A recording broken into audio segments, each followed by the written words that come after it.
¡Ay, qué tempraneras! Yo lo dejé transmitiendo ahí para que se conectaran y ya están aquí. Hola, hola, ¿cómo están? Yo siempre uso esto de espejo. Cuando me conecto me empiezo a mirar. Como que no miro mucho al espejo. Pero no estoy tan mal. Que si no después mi mamá y mi papá me retan que estoy muy chacona. Claudia, hola Claudia. Bienvenida. La saludo a todas, ¿ah? Pero cuando veo un nombre nuevo, me gusta darle la bienvenida. Hola, hola, hola Eli. ¿Cómo están todas? Hola, hola. Qué puntualidad, qué bueno, porque tengo que hacer. Así que me encanta. Muy bien. Empecemos. Bueno. Me ha sorprendido porque yo siento que ya cada vez más los temas están súper específicos. Hola Maca. Los temas están bien específicos. Entonces me ha sorprendido porque como que siento que hay harto interés por este tema de este mes, que es el diseño tradicional. Me he dado cuenta como que les interesa, les llama la atención, hay cosas que les gustan y hay mucho por hablar, ¿ven? Vamos a hablar solo algunas cositas nomás este mes. Así que bueno, gracias por su interés en estas cosas tan específicas y rebuscadas. Gracias por seguir aquí motivadas con la cultura, con los estudios culturales. Muy patudamente lo decimos así, pero bueno, finalmente es lo que hacemos aquí. Yo creo que este espacio ya, yo siempre lo digo, puede parecer que lo digo de la boca para afuera, pero de verdad este espacio es de todas las que están siempre, de las que lo ven después en YouTube o aquí grabado. De verdad para mí esto es como un espacio colectivo ya, absolutamente. Y la siento ahí con sus comentarios, con su presencia, con su interés. Siempre recibo, hola Lu, hola Pati, hola Pati. Siempre recibo comentarios como antes o después, de que lo vieron o que les llamó la atención o que se compraron un libro que yo recomendé, y eso me encanta, me motiva más todavía, así que gracias, una vez más les doy las gracias. Bueno, hoy día tenemos un tema que yo sé que a varios les llama la atención, les gusta porque es muy simbólico, ¿no? Espérenme, aquí voy a correr esto porque me quiero apoyar mejor, entonces necesito correrlo un poquito para acá, para que tengo el trípode arreglado. Ven que estaba medio malo. El Elia me lo arregló. Porque no lo vamos a estar botando ni comprando otro, no, pienso. El Elia, que es como el superhéroe de los metales, me lo arregló. Le puse una tuerquita y una cuestión y ahora está perfecto, mira. Ni se va para el lado, antes se iba para el lado así. Y las patas que como que quedan así, y ahora está como firme. Estupendo. Bueno, como les decía, hoy día tenemos un tema que yo sé que es muy... causa mucho interés, no solamente por lo histórico, no solamente por lo teórico, no solamente por entender, sino que porque está lleno de simbolismo, está lleno de emocionalidad también, porque es muy representativo de algo muy poderoso, de algo muy fuerte. Estamos hablando de... O sea, el punto de partida es el kufiyé, ¿cierto? Porque acuérdense que estamos en este mes del diseño tradicional. Y hoy día vamos a hablar entonces del kufiyé. El kufiyé, este pañuelo, ¿no? ¿Cierto? Que muchas veces le dicen el pañuelo árabe. Claro, lo que pasa es que es muy amplio decir eso, porque hay varios tipos. Eso es lo que vamos a ver hoy. El punto de partida yo lo planteé como el kufiyé, que vamos a hablar del kufiyé palestino. Pero hay otros que tienen otros nombres y tienen por ahí derivaciones, diferencias, pero en realidad tienen muchas cosas en común. Entonces, igual vamos a hablar de las cosas en común, pero vamos a centrarnos harto en el kufiyé palestino. ¿Por qué les digo que este tema es de esas cosas que al hablar de algo concreto, que es en el fondo un objeto, ¿cierto? Un pañuelo, una prenda incluso, si bien es un objeto que representa muchas cosas. Y eso es muy bonito, porque finalmente de lo que se trata, de lo que hablamos, lo que analizamos, lo que entendemos es eso. Es esa carga simbólica que tiene. No solo el objeto, ¿cierto? El objeto es simple, en rigor. Pero tiene una carga ya, si alguien se lo pone, si una ve a alguien en la calle con eso puesto, es como que piensa cosas y asocia cosas, ¿cierto? Si bien el kufiyé palestino tiene una historia, es que vamos a ver ahora, como siempre hay versiones para la historia, porque nada está muy comprobado, pero hay versiones para la historia.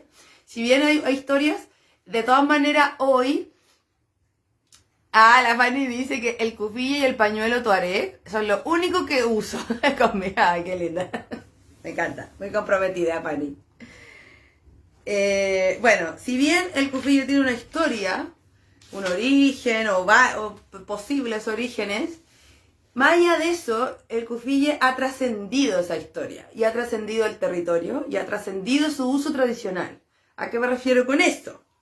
A que si originalmente era algo que usaban los hombres árabes, en cierto contexto y en ciertos lugares, ciertos grupos, eso fue cambiando también, pero en rigor tenía que ver con eso. Hoy, esta prenda, este pañuelo trasciende eso y va más allá de esos territorios del mundo árabe, que se usa más o menos como, redondeando como en 20 países, más o menos se usa en 20 países, con distintos diseños, colores, formas, orígenes, maneras de confección, hay muchos matices, pero se sigue usando más o menos en 20 países. Si bien eso sigue pasando, trascendió ese lugar y trascendió incluso el género. Ya no es solamente de los hombres, de hombres y mujeres lo usan. Me parece que precisamente la causa palestina ha hecho que esto ya se haya expandido, porque las mujeres lo usan desde la revolución, desde el levantamiento en Palestina después de la Nakba. También las mujeres lo empezaron a usar casi como hijab, cosa que fue muy novedosa porque originalmente era una prenda masculina, ¿cierto? Y hoy en el mundo lo usan mujeres también que no son árabes o que son descendientes que viven en otros países, lo usan mujeres que quieren representar o expresar algo. Eso es lo interesante, que el cufille ya es un símbolo de revolución, de antiimperialismo y otras cosas. Me parece muy interesante. Y eso no es así ahora solamente. Eso podríamos decir que partió en los 70, 60, 70. De hecho, hay imágenes. No encontré todas las imágenes porque les tengo que contar que tengo que entregar el viernes mi proyecto de investigación del diplomado en el que estoy. Entonces, la verdad, he estado ahí como la universitaria, muy concentrada en eso. Entonces he estado cumpliendo con el resto, pero no alcancé a encontrar todas las fotos por esa razón, porque he estado muy en mi proyecto. Pero les cuento por si encuentran las fotos por ahí. Hay varias imágenes de personas, de manifestantes y de rockeros, artistas de los 60 y 70 en contra de Vietnam, por ejemplo, usando el cufille. Entonces, ya es bien antiguo, ya data de unos 60 años más o menos, su uso más allá de las fronteras y más allá de su uso tradicional, ¿sí? De hecho, si se fija, lo piensan en Latinoamérica, Fidel usaba cufille, el Che Guevara usaba cufille, aquí los Quilapayún usaban cufille, entonces, claro, inmediatamente lo asociamos con cierta como idea, no necesariamente con un partido o con un movimiento, sino que más bien con el antiimperialismo, con la libertad de los pueblos, libertad y autonomía de los pueblos. ¿Sí? Eso, claro, la Fanny nombra ahí a un personaje muy importante en la difusión, o más que difusión, en la masificación del cufille como un elemento de lucha también y de reivindicación, que es desde Arafat, que lo usaba muy reivindicativamente y que con eso también se masificó absolutamente, pero hubo varios momentos en que eso pasó, que el cufille se empezó a usar masivamente. Ya, vamos a ir a un poco de historia, vamos a ir viendo cositas. Ustedes saben que yo miro para abajo porque tengo mis apuntes, porque no me sé todo de memoria. Bueno, hay varias hipótesis. La Banchi dice, me interesa mucho este tema porque la verdad todo el mundo los usa. Sí. Ya, voy a responder eso, voy a comentar porque me encanta sus comentarios. Estos lives se basan en eso. La Banchi, claro, comenta del jata. Ahí le dicen jata, de hecho, no cufille, que es otra manera de decirle. Hay varias maneras, ya vamos a hablar de eso. Y son de colores, algunos incluso fosforescentes, ¿cierto? Claro. Hoy, claro, hay mucha gente, de hecho, en la Plaza Dignidad aquí, que yo la tengo muy cerca, hace algunos años, estaba lleno de jatas, pues, lleno, de dos colores. todo el mundo usaba. Porque eso, es un símbolo de algo, es como adherir a un pensamiento, en el fondo, ¿cierto? Entonces, claro, está lleno. El tema es que esos de colores, que son de poliéster ya, no de los materiales originales, que eran un algodón muy bueno, ¿cierto? Ni tampoco obviamente de lino, no, esos obviamente son los originales de Palestina, de una fábrica en Palestina que es la que queda, ya vamos a hablar de eso. Pero claro, de alguna manera fue muy bueno que se masificara, como que permitió también mucha más visibilización de la causa palestina, pero por otro lado se generó una demanda que los productores originales a la que no podían responder, y además, porque es como directamente proporcional con el mercado, la gente que lo quiere comprar no tiene mucha plata. Entonces, ¿quién apareció? Obviamente apareció China y Tailandia, porque fíjense que los primeros no fueron de China, los primeros que se empezaron a hacer como imitaciones, entre comillas, imitaciones en el sentido de que no eran ni de Palestina, ni de Jordania, ni de los lugares originales donde se hacía, con estas telas originales, como estas telas más naturales y como que representaban un poco la prenda. Los primeros que lo empezaron a sacar de eso y a usar poliéster y a usar como un bordado como más industrial fue Tailandia, no China. Y después China obviamente se sumó. Entonces, claro, el jata, o sea, ya no es ni siquiera kufiyé, porque kufiyé tiene ciertos patrones específicos. Los jata tienen el mismo siempre, en realidad, y que a veces es palestino. Ahora, ya que adelanté eso también, ya que estamos hablando del patrón, es súper difícil llegar a consensos y es súper difícil clasificar, porque también hay muchas versiones de los símbolos. Y esas versiones también van cambiando de acuerdo al país. Y cada país, además, cada gente que lo usa, tiene distintas interpretaciones. La gente del campo, los hombres del campo, tienen cierta interpretación para las figuras. Y la gente de clase alta tiene otra. Hay lugares en que no hay bordado, que se llama gutra. G-H-U-T-R-A, gutra. Que se usa en países del Golfo y en Arabia Saudita, por ejemplo, y es blanco. Tiene solo una borla negra o un borde negro abajo, pero es blanco.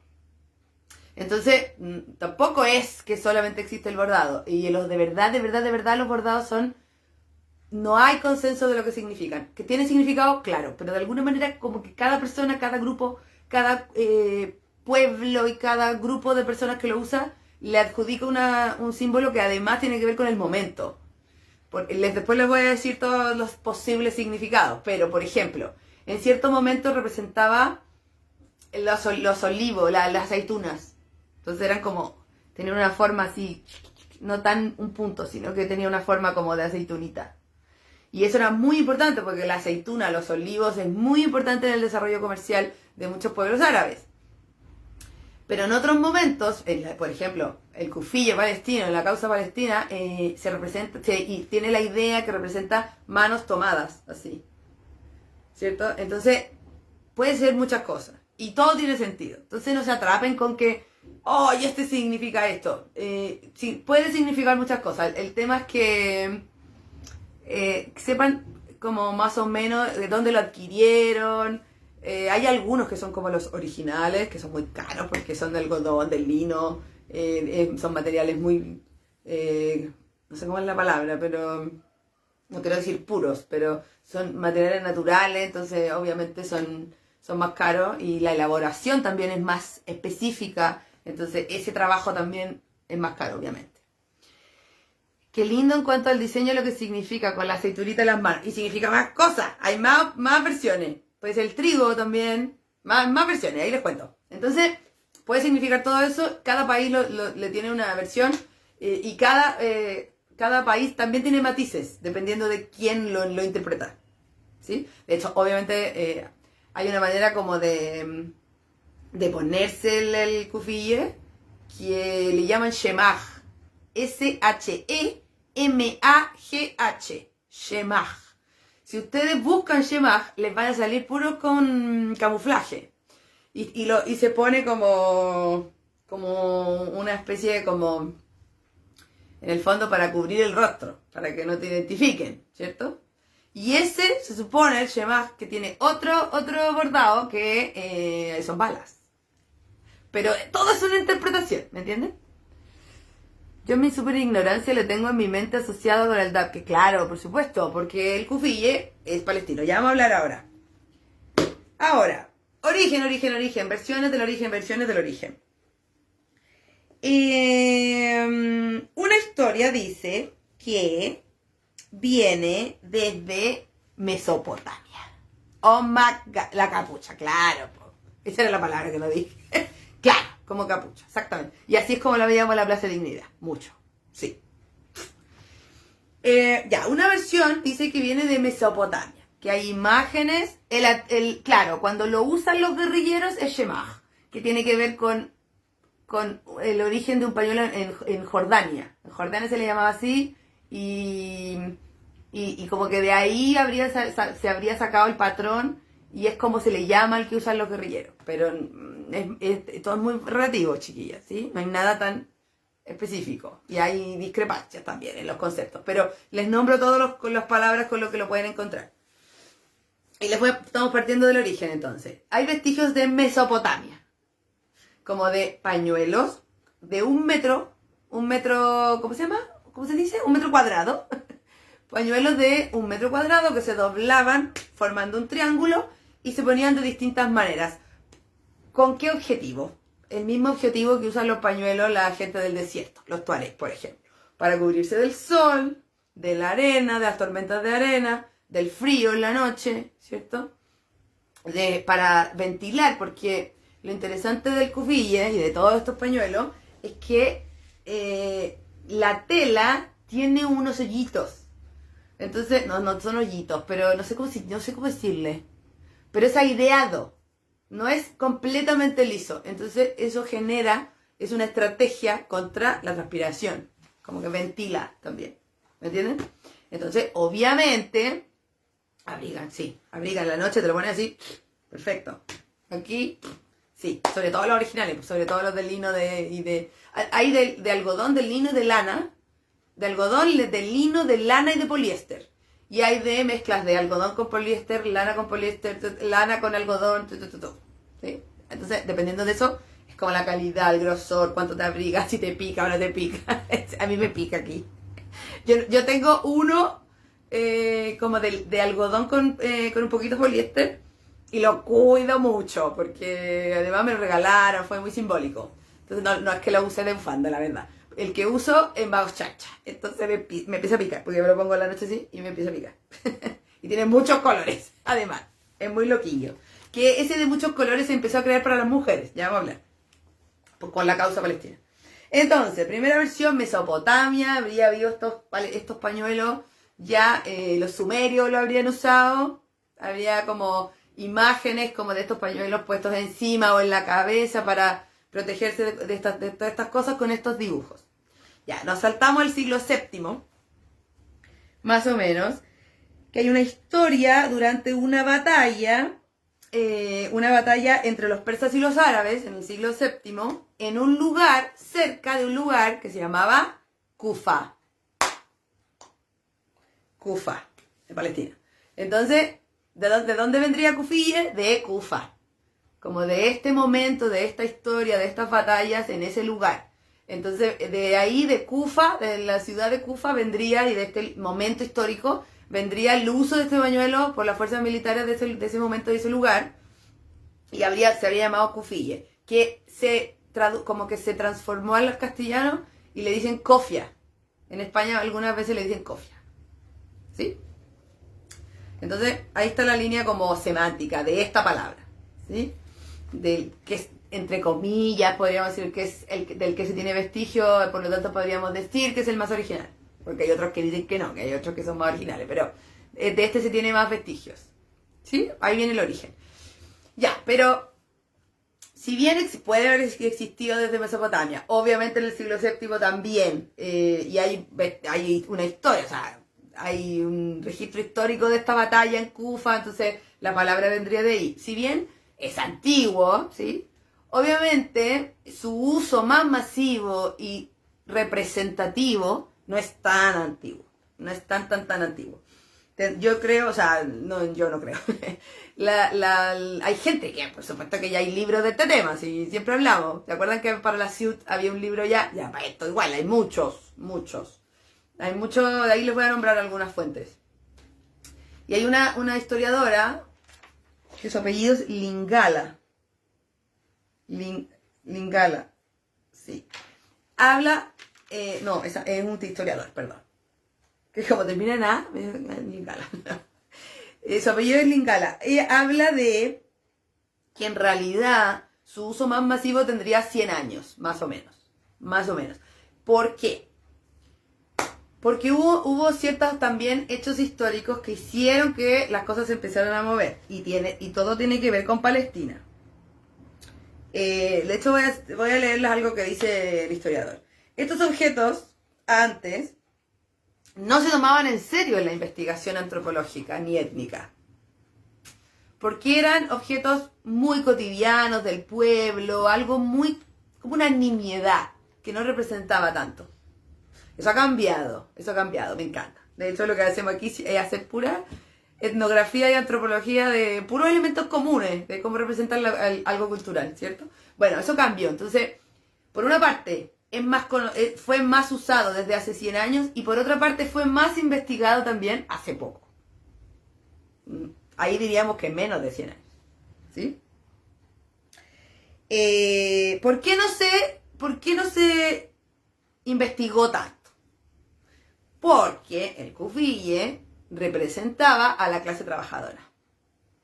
Y durante mucho tiempo también, los vestigios históricos, de donde se sacaba para registrar la historia, tenían más que ver con el poder, con los gobernantes y con la aristocracia. Entonces un elemento de la clase trabajadora no era considerado un elemento representativo cultural ni analizado antropológicamente. Entonces el kufiyé quedó mucho tiempo ahí como una cosa muy simple, que no decía nada, pero dice mucho. Y en un momento empezó a decir más todavía, ¿cierto? Entonces, ¿quiénes, como decíamos, representan a la clase trabajadora? Porque ¿quiénes lo usaban originalmente? Lo usaban dos grupos, que no son lo mismo, Ojo, porque ahí se lo ponen distinto también. Y a veces pueden tener patrones distintos, a veces, dependiendo dónde lo adquirieron, porque en otras ocasiones puede que estos dos grupos de personas lo compraron donde mismo, en el mismo asentamiento urbano, digamos. Entonces, no es como absolutamente diferenciado, no. Pero a veces puede serlo. El kufiyé lo usan los felaj, que es la palabra árabe para campesino, así se llaman también en Egipto, por eso se llama la danza felajín, ¿cierto? Y felaj son los campesinos, agricultores. Lo usan esa gente, los hombres del campo, y los beduinos, que no son lo mismo, y que tienen actividades diferentes. Pero, en rigor, es el pueblo. ¿Sí? Claro. Entonces, nadie pescó mucho esta indumentaria, esta prenda, por esa razón. Y durante mucho tiempo fue así. ¿Qué usaba la clase alta? Aquí tengo una foto para mostrarle porque creo que esto es importante, por si no lo conocen. Porque si los felaj y los beduinos usaban, esto también pasaba en otros lugares, pero nos estamos centrando todavía en el kufiyé palestino. Si los felaj y los beduinos usaban el kufiyé para todo lo que dijimos, para cubrirse del frío, del calor, de las tormentas de arena, ¿verdad? Los hombres de clase alta usaban esto, que se llama fez, y es una herencia otomana, es un gorrito, ¿sí? Entonces ya había una absoluta clasificación, diferenciación de clase, de contexto, que tenía que ver con los felaj, con los beduinos, que usaban de maneras distintas, pero es lo mismo, la misma prenda, y la gente de clase alta o la gente urbana que usaba el fez, que es una herencia otomana, ¿cierto? Marruecos, súper típico. Pero, ¿qué pasó? Hay una palabra para los palestinos más educados, que es efendi. Efendi. En Egipto es afranji. que es como la clase educada, aristócrata, la elite, Effendi. ¿Cómo suena? Con 2 F.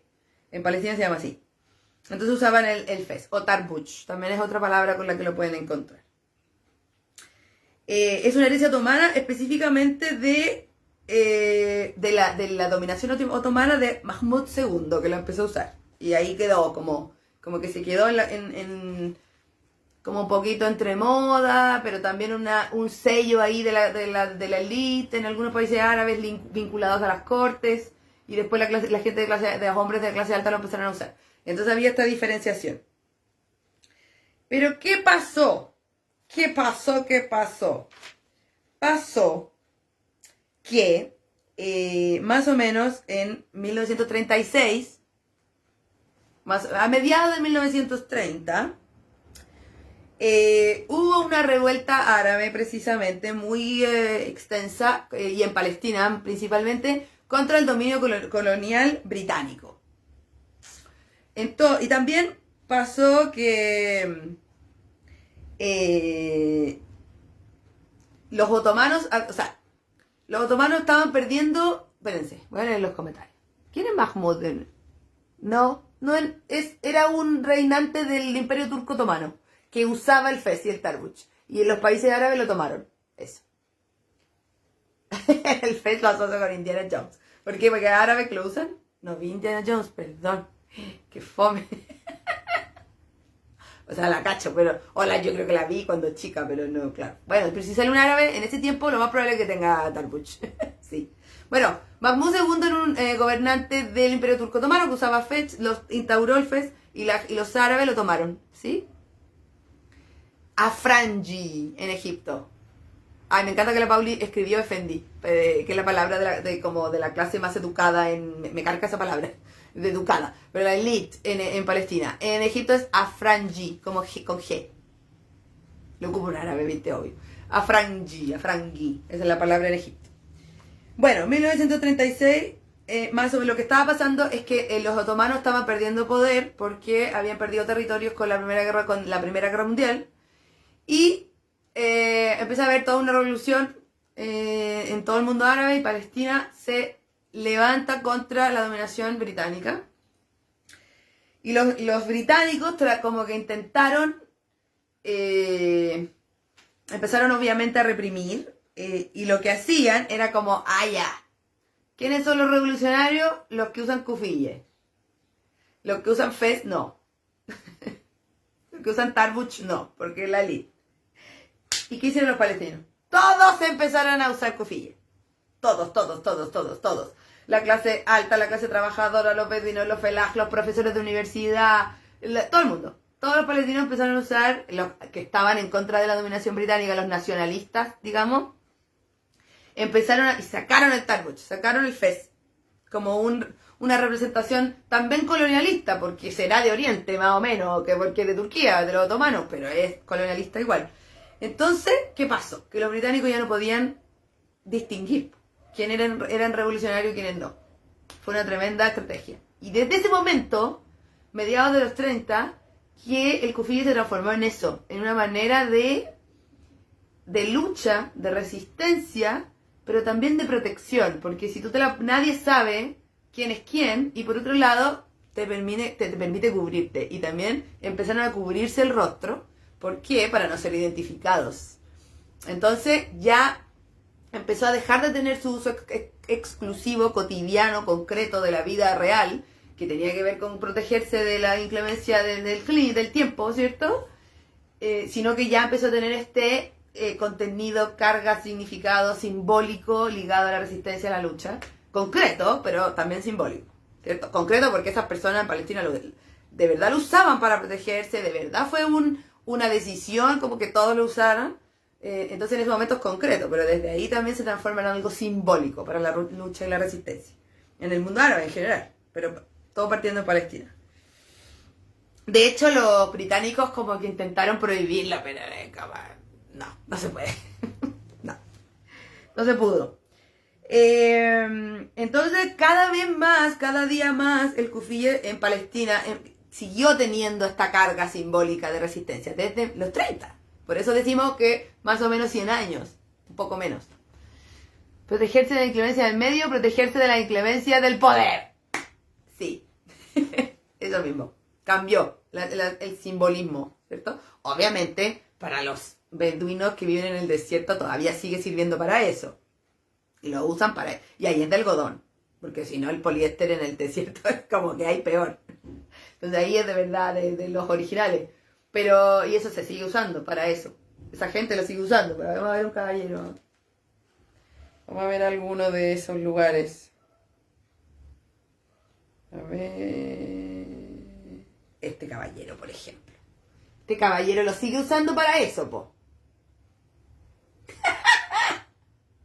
Todo el mundo me dice lo mismo. Mi mamá me dice, ¿cómo haces el live ahí con Lemebel haciendo eso de fondo? Habla mucho de quién soy yo. Todo lo que hay aquí habla mucho de quién soy yo. No te distraigan, Pauli. Ya, entonces tenemos al caballero ahí beduino, que obviamente lo sigue usando para eso, ¿cierto? Pero, insisto, es una lucha, ahora una lucha. Y cuando, hermoso caballero, ¿cierto? Cuando pasa a convertirse en un elemento de lucha, de resistencia, todo lo que dijimos, se empieza a poner en otras partes. Entonces se empieza a poner de bufanda, se empieza a poner atrás, como colgando aquí. Y en la cabeza también, pero en la cabeza así como suelto, ¿sí? Como Arafat, que se lo ponía. Arafat no estaba en el desierto, no tenía que estar bajo el sol muchos ratos ni nada. Era un símbolo. Y se lo ponía colgando para acá, ¿cierto? De hecho, él fue muy importante, pues, precisamente en reivindicarlo y darle este sentido simbólico. Vamos a ver a Arafat con el cosito para el lado. Siempre, además, Arafat tenía como un estilo. Que se ponía como un lado, se lo ponía en la cabeza y un lado se lo ponía como colgando encima. Miren.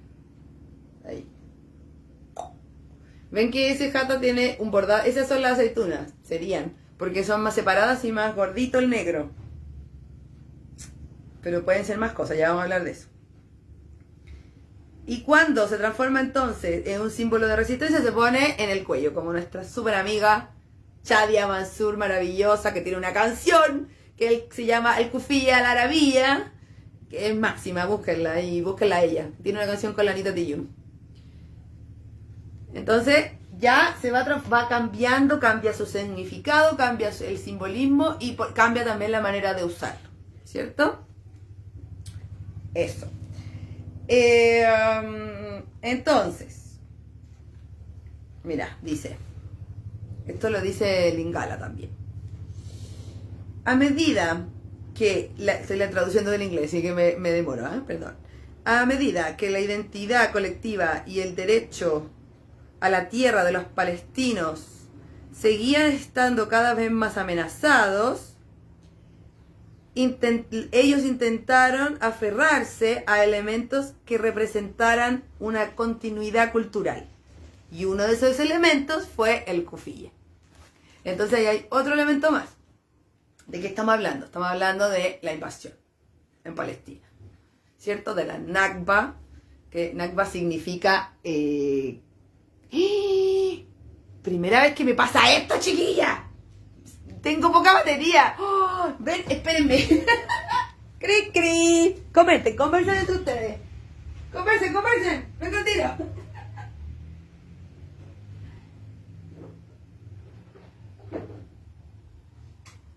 ¿Viste? Eso me pasa porque estoy estresada con el proyecto. Eso me pasa porque estoy estresada con el proyecto del diplomado. Y no lo cargué. Siempre lo cargo en la mañana y no lo cargué. Oh my God, ya no importa. Perdonen que ponga mi mano aquí. Ya. Oh my God. Ahora sí, ya. Menos mal que esta cuestión de avisa, porque si no, se me habría descargado y habríamos quedado con toda la inspiración. Oh my God. Ya. Continuamos. Pero sí que ahora tengo que hacer un malabar para poner la cuestión que lo carga, el enchufe. Ya, ahora sí, ningún problema, continuamos. Debo parar. Entonces, continuamos. Ya entramos en la historia de Palestina ligada al kufiya, entramos al tema de la invasión de Israel. la creación del Estado de Israel, la invasión y todo lo que pasó, y la Nakba significa catástrofe. Y es el momento en 1948, en el momento en que se produce esta invasión y muchos palestinos mueren y otros son exiliados y otros son expropiados de muchas cosas, ¿cierto? La canción de la Shadia no fue en respuesta a haber visto a alguien... Espérate. No fue en respuesta a haber visto a alguien... Dijo en Mass Media que la Kufiyé era israelí. Y eso saca los... No. O sea, también. Es que también la usan ahí. Se llama, le dicen sudra. Y viene como del sudario que se ponía encima de los muertos. También se usa en Israel. Sí, por eso les digo, 20 lugares. O 20 culturas específicas. Sí. Mira, que heavy, no sabía lo que había dicho, pero es raro porque la canción de ella habla absolutamente de la reivindicación de Palestina. Si ella es palestina, vos. Sí, que es raro. No sé si es a lo que te referiste, Viole. A lo mejor fue una ironía. ¿Qué dice? Envié un comentario de Facebook, me bloqueó por normas comunitarias. Ah, porque estaba hablando de Palestina, pues chiquilla. Sí. Claro, el azudra puede ser blanco. También usan uno con negro, con bordado negro. Pero generalmente es con líneas celestes. Sí, también. Se llama sudra. Y tiene que ver con el sudario, que se pone en los muertos. También. Sí. Pero en realidad es Mesopotamia. Sí. Claro, como que alguien dijo que no era Palestina y ella respondió musicalmente que sí. Ah, ya entendí. Pensé que ella estaba diciendo que era de Israel. Posterior a ver que alguien decía que era exclusivamente... Ah, pensé que la Shadia había dicho que el Kufi era israelí. Casi me muero. No, claro, ella tiene que haber respondido. Pero además es una reivindicación porque también ella fue discriminada por ser palestina en un lugar. Cuando niña... Uy, se me fue ese. ¡Ay! Cuando niña mi mamá tenía uno con rayas, símbolos celeste y rosado. Eso puede ser ligado a la sudra de Israel. Exactamente. Los colores, los símbolos no tanto, porque dijimos que se parecen. Pero los colores puede ser algún caso de representativo. Por ejemplo, en Jordania usan rojo. No en tantos lugares usan rojo. Y los beduinos muy del desierto, usan rojo también. Sí. Busca el tema, sí, ¿no? El Kufiyya, la Arabilla, es absolutamente reivindicativo. Sí, entonces entiendo lo que cuenta ahora, entendí. Entendí como que la Shadia había dicho algo de Israel. Me pareció muy raro. No, ahora, claro, tiene todo el sentido. Como que en el fondo su canción fue una respuesta como a que alguien dijo que era de Israel. También, insisto, también. Y no sabemos cuándo lo empezaron a usar, en qué lugar, porque podría venir de Mesopotamia. Pero también tiene que ver con esta historia de la guerra entre los persas y los árabes. Da lo mismo. Lo importante es que el Kufiyé, cómo se usa y como símbolo, es de Palestina y significa lo que significa. Punto, final. Pero también la Shadia hizo esa canción porque ella fue discriminada por ser palestina en un sello, en un recital, en un concierto. Entonces también fue todo tiene que ver con eso, como una reivindicación de su identidad y de esa identidad en especial, ¿cierto? Entonces por eso usa el Kufiyé. El otro que reivindica mucho el Kufiyé es Mohamed Asaf, el que ganó Arab Idol.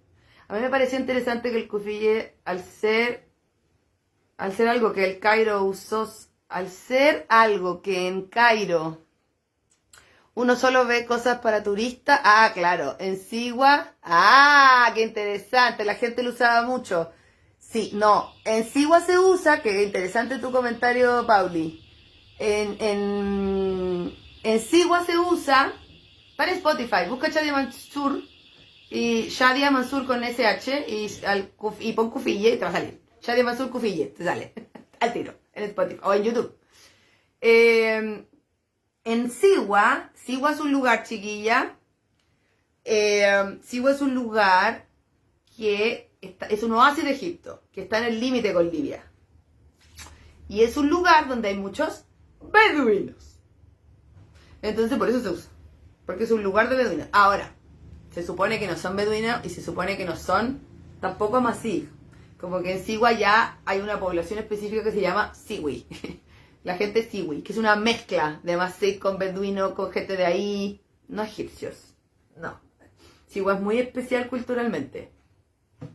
Es el lugar donde están estas tribus presentes en Egipto, bien allá, en los oasis. Entonces por eso se usa tanto el kufiyé ahí. Yo creo que no el kufiyé, yo creo que el de Jordania, el shemaj de Jordania. O el jata, porque en el Levante se le llama jata también. Sí. No, en Marruecos hay pocos beduinos, porque ahí le hicieron la pelea, lo vamos así, y lo echaron. En Egipto como que todo se fue corriendo hasta ese lugar y ahí quedan. Sí. Un descendiente judío. Sí, también lo usan, pues. Sí, eso estábamos hablando. Hola, Francia. Estábamos hablando que también en Israel también. O sea, todo el pueblo de Israel también. Sí, y también depende del color. Pero insisto, los patrones pueden coincidir. No es absolutamente diferenciador. De hecho, les voy a hablar de eso ahora.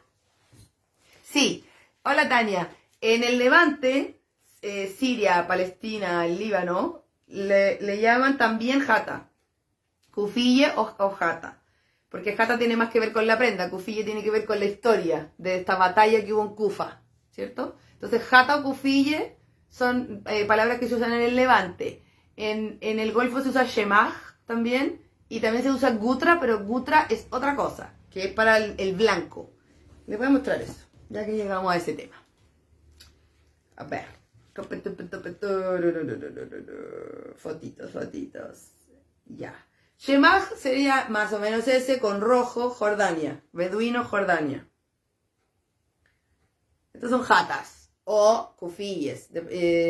Y miren todos los diseños, pues en diferente. Y hay un montón que pueden representar distintas cosas.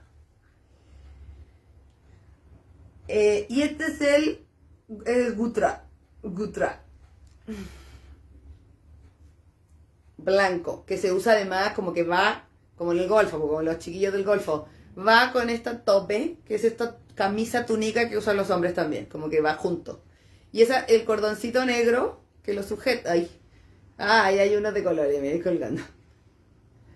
El cordoncito negro se puede llamar ical, igal, ecal, egal. El cordoncito negro, que es como doble, va anudado así, para sostenerlo. Entonces también, por ejemplo, el caballero que usa el shemaj, el de Jordania, también tiene ical. Pero hay otros que no usan ical. Arafat también tiene ical. Sí, es bien común en el Levante. Pero si lo usáis de bufanda, no lo usáis con ical. No lo usáis con ical, ¿me entienden? Entonces, kufiyé, jata, Levante, shemaj, el Jordania, gutra, el blanco del Golfo. Sí, esos son. ¿La conocen a ella?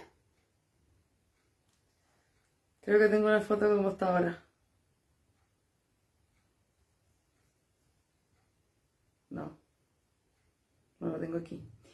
Ella es Laila Khaled, revolucionaria palestina. Y miren cómo lo usaba. Eso empezó a pasar. Las revolucionarias en Palestina lo empezó a usar como el lado armado de la lucha palestina. Las mujeres lo empezaron a usar como hijab, como pañuelo en la cabeza. Se te compró un pañuelo en la feria solo porque se parecía a un kufiyé. Ahora callo que con la diversidad de diseños, capaz que sea que puede ser de cualquier parte. No, pero el sutra no creo que haya aquí, no, del Israel no creo. ¿Ven? Para que vean, les muestro otro más. A ver qué más tengo por aquí de los ejemplos. ¡Ay! Me encanta esta imagen. Esta lo tiene puesto como de todas las maneras, mira. Y la llevan atrás como casi... Hay banderas ahora de kufiyé. Mi papi tenía. ¿Quién sabe dónde quedó? En la casa subíamos al columpio con que era Arafat. Lo molestaba con que era Arafat por el kufiyé. Claro. También hay gente que como que lo asocia con Lawrence de Arabia, ¿o no? Sí. Mira, ahí le están poniendo el ical. Y ahí este niño tiene, como que vende toda la cuestión. tiene lo ical ahí, mira. Tiene lo ical acá. Ahí. ¿Ven? ¿Ven del ical separadito? Tiene borlas, además. Hay algunos que tienen borlas y algunos que no tienen borlas. Borlas son como esas cositas así. ¿Cierto? Símbolos. Todos los símbolos que se han interpretado en algún momento en distintos lugares. Dijimos, aceitunas, olivo, todo lo que implica para la economía eso, aceitunitas, ¿cierto? Manos así. Obviamente en momentos de la revolución, obviamente en momentos de reivindicación tuvo que ver con eso. Alambres de púa después. También se asocia con eso. Y esa idea del alambre del jata como alambre de púa ha sido usado por muchos artistas que se han autoexiliado, por supuesto, de Palestina, y otros del Líbano, otros artistas usan mucho esa metáfora con el alambre de púa. Hay muchas como instalaciones ligadas a eso, con esa idea, esa metáfora. Sí, exactamente, Fanny, eso mismo iba a decir, redes de pescadores. También es súper importante eso fue como bien original. Panal de abejas también. Y también a veces se entiende, sobre todo para la clase trabajadora, para los agricultores, se interpreta como que las manchitas, como que si tú lo ves de lejos, es una tela blanca que tiene unas manchitas negras. Y esas manchitas serían la mancha de la clase, las manchas de cómo quedas después del trabajo de ser obrero o de ser agricultor. Como la mancha del trabajo, digamos. También puede significar eso.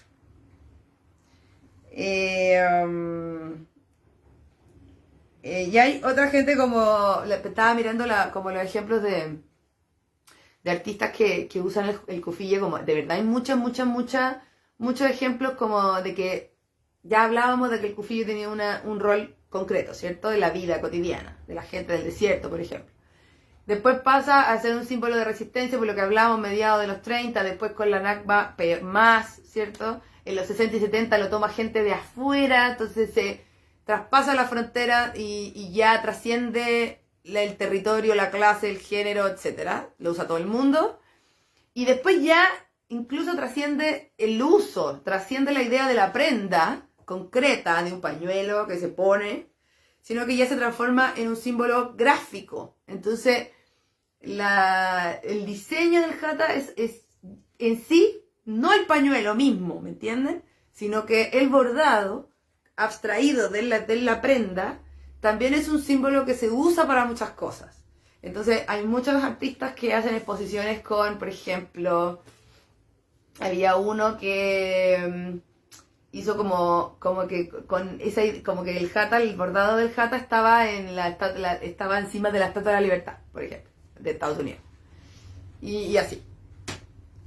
Había otro que todo era como el bordado del kufiyé, todo. Sí, como era una pieza. Entonces el piso, la cama, los cojines, el techo, la mesa, como la cubierta de la mesa, todo era. Entonces se usa ya, incluso ya sale del objeto mismo y ya es una abstracción que se usa incluso en el arte. Imagínense lo simbólico que ya es.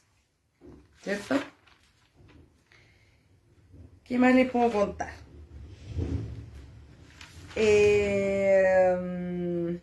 Bueno, les dije que son más o menos 20 países, por lo tanto, también se usa en Bahrein. También se usa, o sea, los principales lugares que se usan son Jordania, Palestina, Irak. Perdón, Kufa es un lugar cerca en Irak, no en Palestina. Que en ese tiempo, o sea, lo que hoy es Irak, porque en ese tiempo, en el siglo VII, era otra la división, ¿cierto? Se usa en Jordania, en Palestina, en Irak, en Siria y en el Líbano, en el sureste de Turquía también se usa, y en la península arábiga. Ahí es donde más se usa. Entonces en Bahrein también se usa. Pero, a pesar, esto es importante decirlo, a pesar de que el kufiyé no es un símbolo religioso, para nada, no tiene nada que ver, porque lo usan los coptos también, los cristianos, lo usan los drusos, lo usa todo el mundo, todos hombres árabes en general. Tiene más que ver con eso, con ser árabe y con un territorio, que con la religión, no tienen nada que ver con la religión, pero en lugares donde el Islam es minoritario, se usa como un símbolo reivindicativo también. Entonces, por ejemplo, los musulmanes de algunos países del sudeste asiático, donde la mayor cantidad de gente es budista, los musulmanes de esos lugares usan también el kufiyé como un símbolo también de identificación. Entonces, ¿se dan cuenta todo lo que puede representar dependiendo de quién lo usa y dónde? Muy interesante. Muy interesante. Ya, preguntas, cuéntenme algo. Pregúntenme, coméntenme algo más.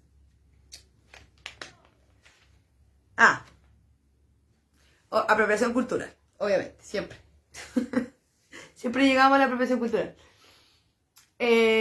Balenciaga y Chanel hicieron versiones de kufiyés. Y algunos llegaron a costar $3.000. Los de Tailandia costaban $5. Por ahí está el precio. Pero uno medio vale $10. Un poquito más mejor elaborado. Eso me faltó. En Palestina hay una familia que es la familia Hirbawi. Hirbawi. H-I-R-B-A-W-I. ¿Cómo suena? ¿Cómo suena? Es que yo estoy como acostumbrada a comerme la H y la W. Hirbawi. La familia de Hirbawi abrió una fábrica de kufiyes en 1961 y continúa. Es la única, resistiendo. Pero, por ejemplo, en los 90, tengo un dato aquí. En 1990 fabricaban 750 kufiyes a la semana. Y tenían 15 máquinas para hacerlos. Y muchas personas que trabajaban ahí. Hoy hacen un tercio de eso. Hoy fabrican un tercio, que tampoco no es tan poco, no es tan poco. 750, 700, pónganle 2. Como que, y de hecho decían que a veces era más, a veces podían hacer 400, por ejemplo. Hacen como 250, pero... hacen como 250 a la semana, pero a veces puede ser un poco más de 300, dependiendo de si hay una festividad, una celebración, como algo importante en que la gente se lo compra también. Y además, la familia Hirbawi exporta, le compran de otros lugares, porque son los de real, de algodón, 100%, con bordados muy diversos, que representan toda esta cosa con el bordado más ancho de la aceitunita, el más tupidito. Pero antes hacían solo con negro, blanco y negro, pero hoy día hacen con rojo también. Y empezaron a hacer de colores, como blanco y negro, principalmente, pero entre medio con algunos bordaditos de colores. Porque eso lo usaban las mujeres aquí, como parte de la reivindicación también, de la lucha. Así que es muy importante esa familia, me parece muy impresionante. Entonces, si se quieren comprar uno así de real, busquen a la familia Hirbawi y encargan ahí. Ya saben. No sé cómo será el envío, pero lo siguen haciendo. No, pero los Hirbawi deben venderle a otra gente, a otro lugar. Y les aseguro que los Hirbawi no creo que los vendan tan barato, pero tampoco tan caro. Y en lugares, no sé, en Dubai, capaz que les compren algo Hirbawi. Imagínense cuánto lo venden ahí. Y me parece... De hecho, el hijo del dueño de la fábrica, que el dueño ya está viejito, el hijo dice que mantener la fábrica en pie y que siga trabajando ya es una reivindicación y es una resistencia. Porque si el kufiye viene de allá, originalmente, tiene esta historia que tiene que ver con eso, que se sigan haciendo allá es más simbólico todavía. Comprarlo allá, ¿cierto? Eso. Claro, Mohamed debe tener datos, por supuesto. Preguntémosle a nuestro amigo Mohamed, palestino, que vive en Chile, que baila DAP, que un saludo para él. Sí. Mohamed, danos datos. Le puedo preguntar, si alguien quiere saber. Como para tener como el de que abriga, digamos, el que no pica.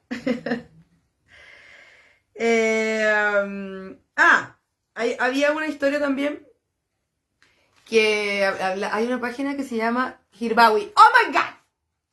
¡Oh my God! ¿Será de eso? A ver, métete. No, yo no llegué a eso. Te pasaste, Vero. Ahí, vean. Oh my God. Ya, le iba a contar que como que obviamente hay señores beduinos o felajines que no les gusta nada esto como de como tanta extensión que tuvo el cufille, aunque sea una parte de la lucha reivindicativa, no les gusta. Eso no ha hecho que pierda la carga simbólica cultural para ellos mismos, no, pero no les gusta nada. Lo sienten como apropiación cultural, que lo usan en las marchas y eso. No. Así que, obviamente, y claro, contaban que 22 luquitas. Vamos, bueno. Oye, pensé que era mucho más caro, 50. ¿Y era eso? Irbawi en la página de ellos. Oh my God. Qué impresionante. ¡Ay! ¿Cachan que estamos a un paso de todo? ¡Oh! Dios, no puedo creerlo. Me impresiona a mí eso. Me impresiona las redes, me impresionan. Yo sé que las redes son muy malignas para muchas cosas, pero imagínense esta posibilidad de escribirle a la familia Irbawi y ¡comprémosle! Por mayor. Es una más. No.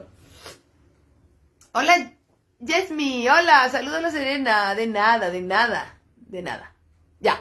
Iba a contar del caballero tradicional. Contaba que antes usar el cufille era como una ceremonia de madurez, de honor. Entonces, cuando los hombres cumplían 18 años, les estoy hablando antes de hasta los 40, más o menos. Años 40. Y de ahí antes. Cuando el hombre cumplía 18 años, le hacían una fiesta. Y le ponían el cufille así, como un símbolo. Y desde ahí lo empezaba a usar. Importante. Muy potente todo, simbólicamente, ¿cierto? Eso. Así que bueno, son solo elementos y recursos para que vayan teniendo más elementos para ir entendiendo todos estos fenómenos cuando finalmente, ahora estamos hablando de diseño, pero hemos hablado de joya, hemos hablado de vestuario, hemos hablado de un montón de cosas que están ligadas finalmente, porque todo se resume a la interculturalidad y a un acto antiorientalista de dejar de generalizar a los árabes, dejar de idealizar también, de satanizar y de idealizar, porque ojo, son actitudes orientalistas las dos cosas. Dejar de generalizar, entender el origen y tomar decisiones, claro, si ustedes quieren usar el cufille para lo que sea, úsenlo. Ahora venden como la Ani, creo, la Marie, la tiene con su grupo, cuando han bailado, lo he visto, que tienen ahora como túnicas con el bordado de cufille, como cufille. Hermoso. Una vez una palestina me dijo que a ella les perturbaba que el cufille se lo pusieran en la cadera, como para bailar danza oriental, por ejemplo. Que no. Hasta ahí llegamos con la comprensión y la apertura. No. Yo lo entendí.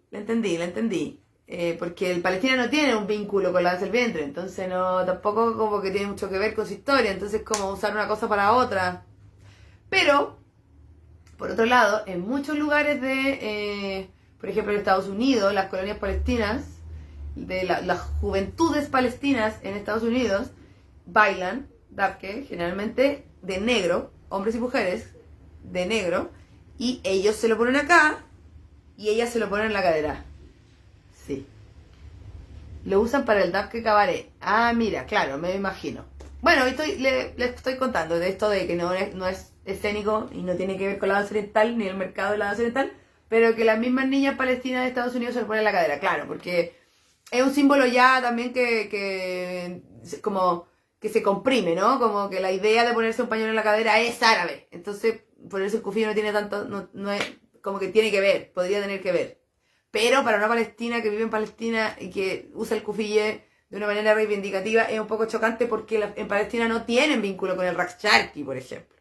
Pero se entiende que se haga en otro lado porque se comprime en el fondo, como el uso cultural, ¿cierto? Eso. Mucha historia, sí, pues siempre mucha historia, todos los temas tienen mucha historia, pero eso es entretenido, creo yo, ¿no? Como que motiva, hay muchas cosas, tantas cosas para investigar, para ver, para asociar, para inspirarse, de eso se trata esto, chiquillas. Cuéntenme algunas preguntas para ir cerrando. A ver, Hace años antes de comenzar a bailar en la U me regalaron uno. Pero tenía hilado con un tono que... como anaranjado. Ah, sí, pues pensé que no era real. Es que... como que no es que no sea real. Es una... claro, es una modernización, apropiación cultural, tergiversación, pero en la misma Palestina ahora se hace también. Con las mujeres le ponen un bordadito de color. Y sí, igual se asocia con lo que hablábamos de la capucha, pues igual. Igual. Ay, qué cosa le dice Idem Fanny. Lo sigo usando con más ganas. Ah, me encanta. Sí, yo también lo uso. El mío es de Sigua. Oh, Shanana. Ya que la Pauli lo comentó. El mío es de Sigua. El hermoso. Una vez me lo puse para ser jurado. Mira, ahora me acordé. Una vez me lo puse para ser jurado aquí. Me veía hermosa. Y como que me puse, y es de color, bien colorido. Entonces me puse así, como bien neutra, más oscura. Y aquí. Y me preguntó, todo el mundo, era en Argentina. Y todo el mundo pensaba que yo era palestina. Igual después me arrepentí porque como que transmití un mensaje erróneo. Como publicidad engañosa. Pero yo siempre que soy jurado en concursos de danza, siempre me pongo algo así como de algún lugar o simbólico, siempre. Los símbolos van mutando y se reinterpretan. Es entretenido observar esa historia y cómo habla de las personas en distintas épocas y situaciones, exacto. Y cómo representan, o sea, cómo se van transformando en una abstracción, cómo se va abstrayendo del objeto, ¿cierto? Muy interesante. La Pauli dice, en Jordania hay muchos de todos los colores, también como en Sigua, que son hermosos. Y es turístico, pero igual típico. Exacto. Sí, eso pasa con el kufiyé, porque es tan profundo su significado, es tan histórico, es tan poderoso lo que implica, que claro, lo podéis tergiversar, le podéis poner una Hello Kitty si queréis, pero va a ser el kufiyé igual. No sé, como que es difícil echarlo abajo, ¿sí? Y tampoco la gente, su carga simbólica es tan poderosa que no se usa para otra cosa. Igual representa algo y la gente lo usa sabiendo eso. El significado se mantiene, eso mismo, a pesar de los cambios del tiempo, eso mismo. Y eso es muy bacán. Qué coloquial mi final, mi conclusión. Pero es lo que quería decir. Es muy bacán que eso siga siendo así, ¿cierto? Hagamos un challenge. Hagamos un challenge de este live. Hagamos el challenge, una foto con mi kufiyé. Y hacer una historia. Y me etiquetan. ¿Les gusta la idea? Ya, pagámoslo. Y yo me pongo el mío, el hermoso. Y mi papá, me acordé, se lo voy a robar. Si están viendo esto, Sergio Jara, te lo voy a robar. Yo le traje uno de Sigua a mi papá, po. Y lo tiene ahí. Lo tiene como guardado en la bolsa, como en el plástico. No se lo pone nunca. Dios mío, te lo voy a ir a pelar, Sergio Jara. No puede ser que esté ahí. Capaz que tenga polilla ya el closet arriba. Ya, challenge. Entonces, y haga un hashtag. Amo mi kufiyé, amo el kufiyé, o algo así. Inventen uno, a ver, no soy tan creativa para los hashtags, la verdad. Ayúdenme. Quería subirla aquí, pero no lo logré, ya que tengo una del recuerdo con mi pololo palestino con la cosa mapuche. Yo con una cosa palestina parecía con los símbolos del kufiyé. Ya, pues sube esa, pues, Pauli, al tiro nomás. Súbela como historia a Instagram y pon así, etiquétenme a mí. Y pongan así como a propósito del live de hoy. Amor al kufiyé, me gustó. Eso me gustó. Podría ser con 2F. Ahí tendríamos que ponernos de acuerdo. Con 2F, con una F, con H final o no, hay que ponerse de acuerdo. Casi vos hartos. Yo tengo uno muy coloriche. Ya, po, eso. Ya, ahora hagan, po, hagámoslo. Ay, me encanta, podría... Qué poseras. Ahora estamos haciendo historias de los live. Ya, Dios mío. Sí, pues Nati, ya, partiste a comprarte uno. ¿No hay una tienda árabe en Viña? Tiene que haber. O pídele uno al Gibril. O alguno de la Unión Árabe. Siempre los palestinos, todos los palestinos tienen y todas las uniones árabes siempre la gente tiene. Muy bonito, me encanta. Ya, rojo con negro. Solo usar telas lisas, Josepo. Y hacer amigos que se acercan por eso y nos contamos historias familiares. Es un imán de gente de la diáspora. Sí. Pasa con los símbolos, pues pasa siempre con los símbolos. También la gente como que usa algún símbolo de otra cultura o que represente algo, como que todo se... Alfredo, bueno, si quieres me manda la que no quiera subir la historia, me la manda a mí, la foto. Por interno, por mensaje de aquí, de Facebook. Y yo la subo como historia, ¿ya? ¡Ay, qué entretenido! Pídele una Jibril para la foto, ¿viste? ¡Mira, el Alfredo me la mandó! Me llegó, me la mandó. Yo te la subo, Alfredo. Me encanta. ¿Cómo es el hashtag? ¿Cuál final? ¿Cuál vamos a hacer? Tengo varias, dice la Katy. Catherine Colores, me encanta. Catherine Colores Zulaija. Oh my god. Me encantan sus nombres. A veces me siento tan fome. Paola Jaravich. Mi papi ama cuando uso. Se le infla el pecho, es más bonito. Oh. Sácate una con tu papi. Oh, no se puede. Estoy en eso, dice la Pauli. Bien. Enviado, muy bien. Ay, qué gente me aprendía usted. Ya, yo tengo que salir, no me la puedo sacar al tiro, así que a la vuelta. A la vuelta. Lo prometo, lo prometo. Ya, ay, que live más entretenido. Gracias por sus comentarios, como siempre. Escucha que me gusta esto, Dios mío. Viva la pandemia, no, viva la pandemia, pero viva la posibilidad de haber hecho esto. Sí, eso sí. Voy a pillarlo y encufillarlo. Me encanta, encufillar. Ya, la próxima semana creo que tenemos Jena, creo. ¿O no? Sí, creo que la próxima semana tenemos Jena. ¿O no? No me acuerdo. Pero bueno, sigue el mes del diseño tradicional. Sí, parece que tenemos Jena. Y después viene el Rangoli. No. La próxima semana tenemos diseños de... la Pablo ya lo hizo, que gente me aprendía. La próxima semana tenemos diseños, vamos a hablar de diseño tradicional de Asia Central. Vamos a hablar de un bordado de ancestral de Tayikistán, de Uzbekistán. Ahí, vamos a irnos para otro lado. Porque hablamos de Egipto con el Asiut, hablamos de, bueno, muchos lugares árabes con el kufiyeh y sus derivaciones. Y la próxima semana ya nos vamos para otro lado. A hablar de otro tipo de bordado de esas zonas. Y después viene Jena. Porque ahora hay 5 miércoles, creo que en junio hay 5 miércoles.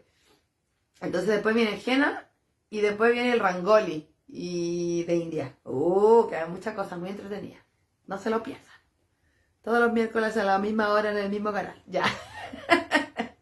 Me despido. Cuídense mucho. Les voy a pasar un aviso. Ahora lo voy a pasar porque ya la ficha está en el horno. Ya viene. Bueno, no tengo varios avisos. No, voy a pasar este nomás y el otro les voy a pasar el aviso del aviso. No me entienden nada, ya ahora voy a explicar. 12 y 14 de agosto. Redoble de tambores. 12 y 14 de agosto, conversatorios. Hola Sandra, me pondré al día, qué linda.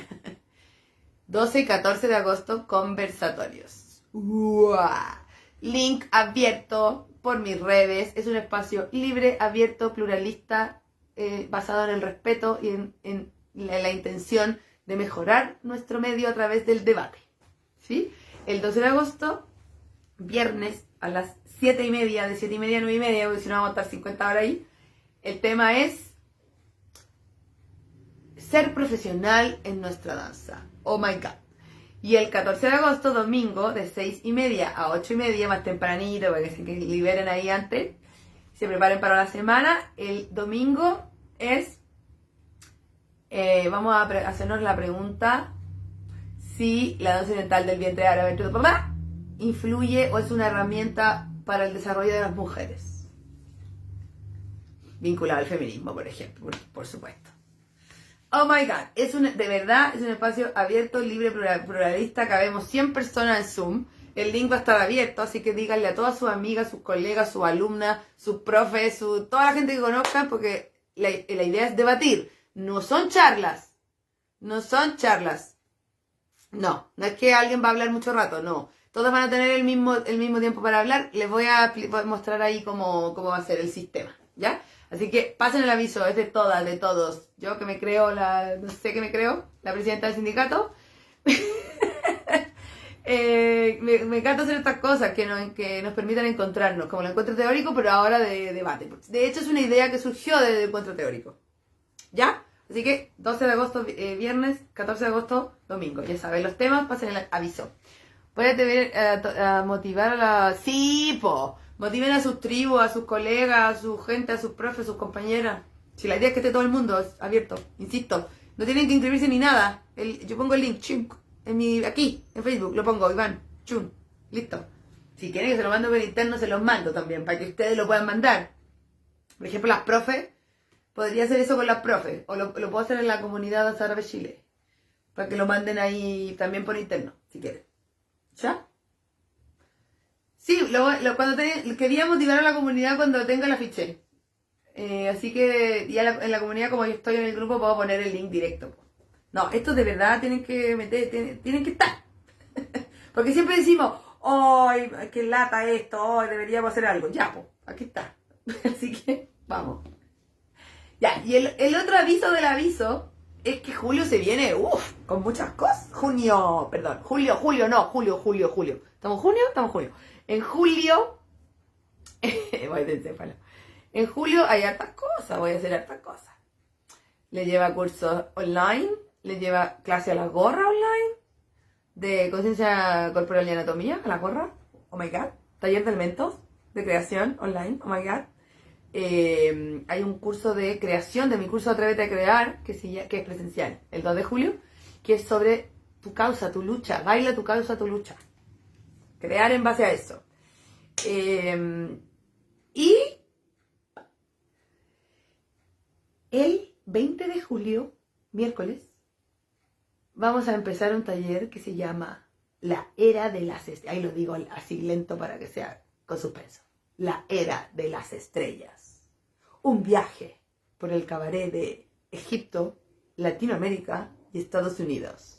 Dictado por Alondra Machuca y Paola Jara. ¡Oh my God! Explotaron, ¿no? Ah. Ya, si les interesa cualquier cosa me escriben por interno, pero voy a hacer un post, cuando tenga todos los afiches, voy a hacer un post de todo lo que viene en julio, para que sepan. Pero ahí les conté algunas cosas. Y en agosto, conversatorios. ¿Ya? Hay que moverse. Ya, y me voy porque tengo que salir y tengo que volver a terminar mi proyecto para el diplomado. Oh my God. Ya, besos. Buena semana. Que estén muy bien. Nos vemos el otro miércoles. Besos, besos, besos. Chao. Gracias por estar, como siempre.